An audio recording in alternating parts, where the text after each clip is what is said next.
Coach Joe Hudak, after the Kingsmen defeated the Queen City Corn Dogs tonight here in York.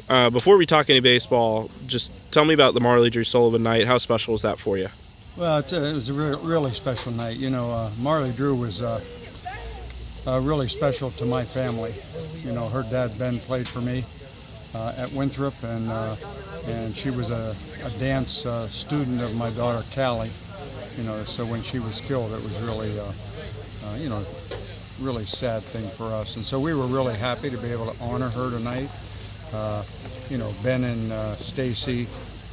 You don't have any idea what they're going through. I just can't imagine if something like that would happen to one of my kids. And so we just wanted to do our part to honor her and help the foundation to keep her memory alive. And it was cool to be able to do that. Really appreciated Ben and Stacy talking to us, and Ben especially sharing with our guys, his feelings and what he learned and his encouragement to us. So it was a very cool night. Yeah, I see it on the hat. I see it on the shirt. What does it mean to you to live like Marlie? Well, it's the way, whenever they announce it, she was just a fun-loving girl. She loved life, and she was a really good friend. And I think those are really good lessons that we all can learn. Sometimes we take life too seriously. I know I do. You think baseball is so important, but when you see something like this happen, you realize that in the big scheme of things, it's not, right? And something little happens to us and we get all upset.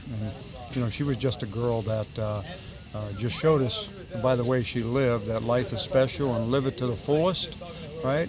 And be thankful and be a good friend. And so I think hopefully we can learn those lessons. I know the things that Ben shared with our guys hopefully resonated with them. Absolutely. On the field, the Kingsmen picked up another win here tonight. What did you like out of the boys on the field?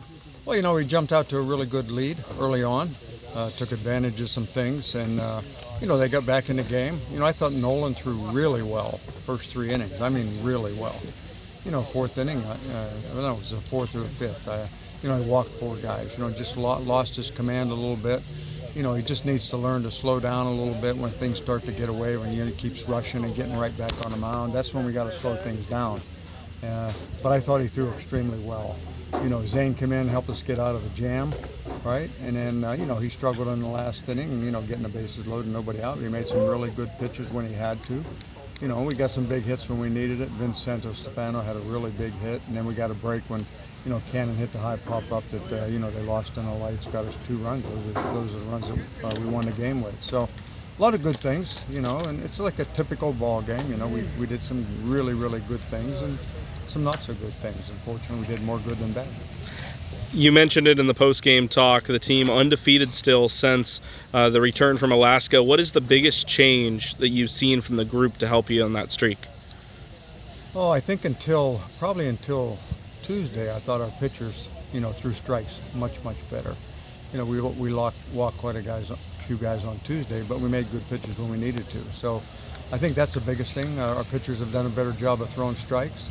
We've gotten timely hits, I think, up and down the lineup. You look at our lineup, and I mean, the game we won on Tuesday, Brady Yarborough, number 9 hitter, got a big hit. Cannon Jackson's been swinging the bat well, number 7 or 8 hitter. So I think at the bottom of our lineup. So I think, top to bottom, we've been swinging the bat pretty well. And, we don't really have any easy outs in our lineup. And I think that's been a real key as well. Thanks, Coach. All right, Griff.